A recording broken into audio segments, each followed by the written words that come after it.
खबर कन्नौज से, जहां पर इत्र कारोबारी के घर छापेमारी जारी है। आईटी टीम की छापेमारी का दूसरा दिन है। कारोबारी के 6 भाइयों के घर एक साथ रेड डाली गई है। कन्नौज के सदर कोतवाली क्षेत्र में छापेमारी हुई है।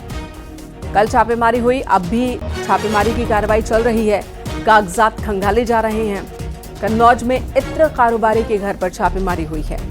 इनकम टैक्स डिपार्टमेंट की ये रेड है और आज छापेमारी का दूसरा दिन है। 6 भाइयों के घर और ठिकानों पर, दफ्तर में, यहां तक कि फैक्ट्रीज पर भी छापेमारी जारी है। कन्नौज के सदर कोतवाली क्षेत्र का ये मामला है। लोकेश दुबे हमारे सहयोगी कन्नौज से हमारे साथ मौजूद हैं। लोकेश, इन कारोबारियों के नाम बताएं जिनके यहां कल से छापेमारी चल रही है, और अब तक कुछ हासिल हुआ है क्या? देखिए, आपको बता दें, अभी जो टीमें हैं वो जांच कर रही हैं और इसमें जैसे मनोज दीक्षित हैं, श्याम दीक्षित हैं, राम दीक्षित हैं, इसके अलावा कन्हैया दीक्षित हैं। ये पूरे सभी भाई हैं, भतीजे हैं और ये लगभग इनके यहाँ तीसरी पीढ़ी का ये कारोबार है। तीसरी पीढ़ी के लोग हैं। 3 पीढ़ियों से यहाँ इत्र का कारोबार चलता चला आ रहा है। इत्र के कारोबार के अलावा इनके कोल्ड स्टोरेज, होटल, कई शैक्षणिक संस्थाएं हैं इनके, उन पर भी कल जो है वो छापेमारी हुई है, जहां दस्तावेज वहां कलेक्ट किए गए हैं। और इसके साथ ही साथ कारोबारियों से भी पूछताछ की जा रही है कि उस धन को कहां से उन्होंने अर्जित किया है। तो फिलहाल ये बड़ी कार्रवाई है और एक साथ सभी भाइयों के यहाँ ये कार्रवाई हुई है, जबकि इनमें आपस में बंटवारा भी इनका कारोबार कितना बड़ा है? कितना बड़ा कारोबार है और अभी तक क्या हासिल कर पाई है टीम? देखिए, कारोबार की बात की जाए तो हजारों करोड़ का इनका कारोबार है। 26 करोड़ का ये लगा लिया, 26 करोड़ भी काफी लागत के हैं। तो कुल मिला के हजारों करोड़ का इनका कारोबार है। और फिलहाल सभी जो कारोबार भाई हैं, ये सबका अलग अलग कारोबार हो गया था, लेकिन सभी भाइयों के साथ जो है वो एक साथ रेड हुई है। और इसमें आईटी के साथ में जीएसटी की भी रेड है। तो दोनों संयुक्त रूप से छापेमारी की कार्रवाई कर रही है। अभी क्या मिला है, क्या नहीं मिला है, इसके भी तक कोई टीम ने ऑफिशियल जानकारी साझा नहीं की है। कल लगभग 24 घंटे से ज्यादा हो चुका है। टीम लगातार कार्रवाई कर रही है। धन्यवाद लोकेश, इस वक्त जानकारी देने के लिए। तो 6 भाई हैं, सबके ठिकानों पर छापेमारी चल रही है। आईटी डिपार्टमेंट की, जीएसटी की, टैक्स चोरी का ये मामला है, और साथ ही कुछ और भी हासिल होता है या नहीं आईटी टीम को, ये जब एक्शन पूरा हो जाएगा उसके बाद साफ होगा। फिलहाल एक्शन चल रहा है।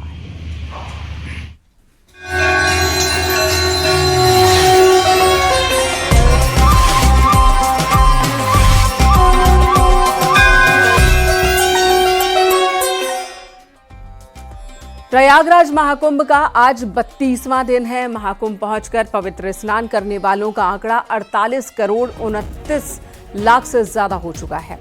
कल 2 करोड़ 4 लाख श्रद्धालुओं ने त्रिवेणी में संगम स्नान किया।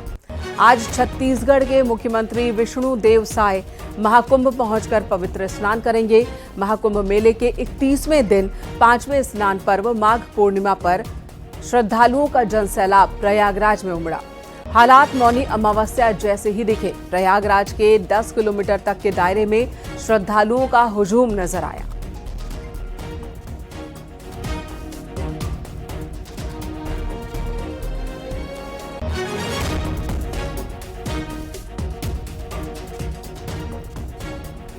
प्रयागराज में हर रोज करोड़ों की संख्या में लोग अब स्नान कर रहे हैं। कल पूर्णिमा के मौके पर 2 करोड़ से ज्यादा लोगों ने प्रयागराज में स्नान किया। और आज ये खूबसूरत तस्वीर आप देखिए जरा, कितनी खूबसूरत ये तस्वीर है।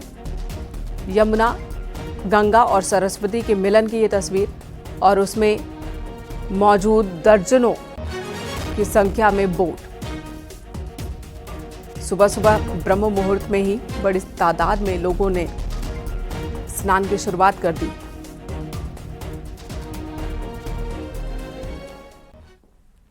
प्रयागराज महाकुंभ में पवित्र स्नान के लिए श्रद्धालुओं की भारी भीड़ पहुंच रही है। प्रयागराज से प्रदेश की धर्म नगरियों में भी बड़ी संख्या में श्रद्धालु पहुंच रहे हैं। श्रद्धालुओं का वाराणसी पहुंचने का सिलसिला भी जारी है। बाबा विश्वनाथ मंदिर में रिकॉर्ड तोड़ श्रद्धालु पहुंच रहे हैं। बाबा विश्वनाथ के दर्शन के लिए पहुंचने वाले श्रद्धालुओं के आंकड़े ने नया कीर्तिमान बनाया है। 42 दिनों में 1 करोड़ 72 लाख श्रद्धालु अब तक बाबा विश्वनाथ के दर्शन कर चुके हैं। आज भी बड़ी तादाद में श्रद्धालुओं की भीड़ दिख रही है जो प्रयागराज से वाराणसी पहुंचे हैं।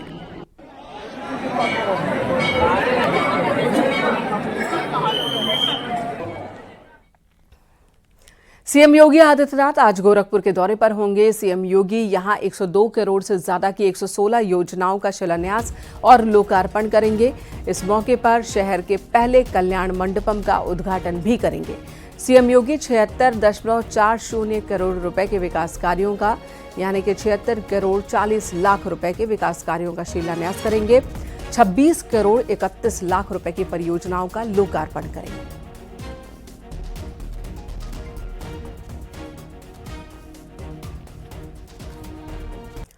नए इनकम टैक्स बिल 2025 को मोदी सरकार आज लोकसभा में पेश करेगी। सरकार ने आयकर से जुड़े कानून को संशोधित करने के लिए एक विधेयक को लोकसभा में पेश करने के लिए लिस्टेड किया है। जानकारी के मुताबिक वित्त मंत्री निर्मला सीतारमण आयकर विधेयक 2025 पेश करेंगी। सूत्रों के हवाले से खबर है कि नए बिल में आयकर नियमों को आसान बनाया जा सकता है और टैक्स पेयर्स के लिए भी कई बदलाव संभव है।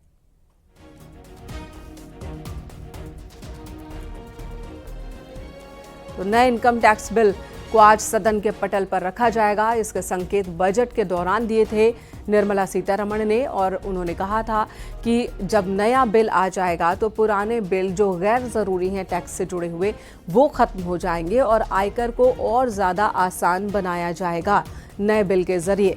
तो नए बिल में क्या क्या होगा, क्या सुविधाएं होंगी आयकर दाताओं के लिए, कितना सरल हो जाएगा इनकम टैक्स भरना, ये तमाम चीजें आज उस वक्त क्लियर होंगी जब वित्त मंत्री निर्मला सीतारमण नया बिल टेबल करेंगे।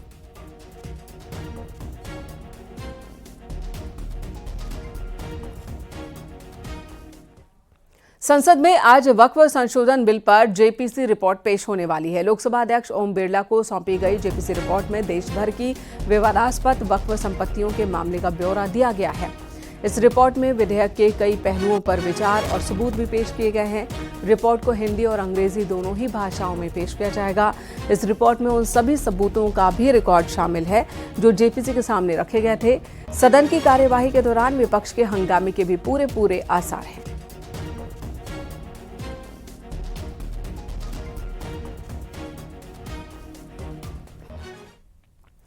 दिल्ली में आरएसएस का नया कार्यालय केशव कुंज बनकर तैयार हो चुका है। दान में मिले 150 करोड़ रुपए की लागत से आरएसएस के नए कार्यालय का निर्माण करवाया गया। छत्रपति शिवाजी महाराज की जयंती पर सर संघचालक डॉक्टर मोहन राव भागवत और सर कार्यवाहक दत्तात्रेय होसबोले की उपस्थिति में केशव कुंज कार्यालय में प्रवेश उत्सव मनाया जाएगा। इस कार्यालय का नाम आरएसएस के संस्थापक और प्रथम सर संघचालक डॉक्टर केशव बलिराम हेडगेवार के नाम पर केशव कुंज रखा गया है। सर संघचालक डॉक्टर मोहन भागवत ने 2016 में नए केशव कुंज के लिए भूमि पूजन किया था जो अब तैयार हो चुका है। एक तस्वीर हम आपको दिखाएंगे। सबसे पहले शुरुआत में वो यहाँ से अगर मैं आपको वो बिल्डिंग्स दिखाऊं, जो इमारत दिखाऊं, जो साफ तौर पर राजस्थान, गुजरात और देश के कई अन्य हिस्सों की जो पाश्चात्य जो स्थापत्य कला है उसका नमूना है। संघ कार्यालय में जैसे ही आप प्रवेश करेंगे तो सबसे पहले दर्शन आपके पवन पुत्र हनुमान जी के होंगे, यानी कि बजरंग बली के होंगे, जो सभी बाधाओं को हरने का काम करते हैं। बजरंगबली की वही ये मूर्ति है जो पहले भी जो पुराना केशव कुंज कार्यालय था जिसको तोड़कर ये नया कार्यालय बनाया गया है, उस वही मूर्ति को यहाँ पर बनाया गया। मूर्ति के साथ कोई छेड़छाड़ नहीं की गई। और ये वो हॉल है जहाँ पर एंट्री के बाद आप अगर किसी से आपको समय मिलता है किसी भी प्रचारक से मिलने का, तो वो मैं तस्वीरें आपको दिखा देता हूँ उस हॉल की कि इसका इंटीरियर आप देख सकते हैं। बड़े सादगीपूर्ण भी लगेगा, अत्याधुनिक भी लगेगा। इस तरह से इसको तैयार किया गया है। जो दुबे हैं गुजरात के आर्किटेक्ट, उन्होंने इस पूरे कार्यालय को, भवन को तैयार किया। और ये रिसेप्शन रहेगा जहां कोई भी आगंतुक आएगा तो रिसेप्शन पर आने के बाद ही अंदर जा सकेगा। तो ये रिसेप्शन है। 5 लाख स्क्वायर फीट एरिया में जो केशव कुंज कार्यालय बना है, उस कार्यालय में ऐसे 3 बड़े हॉल बनाए गए हैं। इस हॉल की मैं बात करूं, सबसे पहला हॉल है ये जो अशोक सिंघल जी की स्मृति में बनाया गया और इस हॉल को नाम उन्हीं के नाम पर, इस हॉल का नाम उन्हीं के नाम पर रखा गया है, अशोक सिंघल सभागार। आप देख सकते हैं इस पूरे हॉल को 463 लोगों के बैठने की व्यवस्था, यानी 463 चेयर्स इसमें लगाई गई हैं। कोई भी बड़ा कार्यक्रम होगा इसमें किया जा सकता है। ऐसे 3 हॉल बनाए गए हैं। 17,000 गज में ये पूरा केशव कुंज कार्यालय बनकर तैयार हुआ है, जिसमें 5 लाख स्क्वायर फीट का कंस्ट्रक्शन का काम हुआ है।